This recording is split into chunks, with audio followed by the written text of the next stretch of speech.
சென்னை அண்ணா அறிவாலயத்தில் செய்தியாளர்களை சந்தித்த திமுக அமைப்பு செயலாளர் RS பாரதி, அண்ணா பல்கலைக்கழகம் மற்றும் திருப்பரங்குன்றம் விவகாரங்களுக்கு பிறகும் திமுக அபார வெற்றி பெற்றுள்ளதாக தெரிவித்துள்ளார். இந்த எலெக்ஷனுக்கு முன்னாடி என்ன பண்ணாங்க? திருப்பரங்குன்றம் பிரச்சனை கொண்டு வந்தார்கள், அண்ணா யூனிவர்சிட்டி பிரச்சனை கொண்டு வந்தார்கள், எல்லா டிவிலையும் போட்டு பேசினாங்க, பேட்டி கொடுத்தாங்க. அண்ணாமலை சவுக்கிலே அடிச்சுக்கிட்டாரு.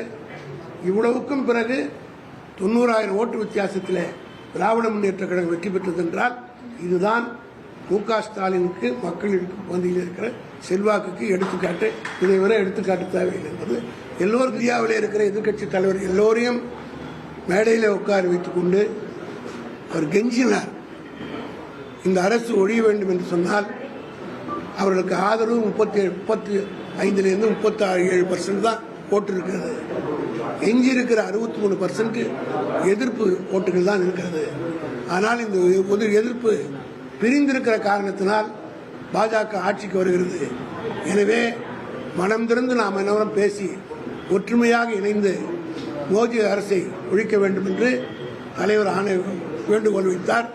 2024 இந்தியா கூட்டணி அதனுடைய பலனை பெற்றது. என்ன 400 இடம் வரும், 400 இடம் வரும் என்று எல்லோரும் பேசினார்கள். பிஜேபி எல்லா கருத்து கணிப்பும் கூட வந்தது.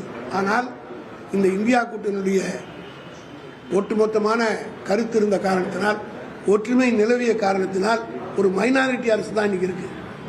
2 கட்சியினுடைய தயவு எந்த நேரத்தில் பறிபோனாலும் மோடி கீழே விழுந்துருவார்.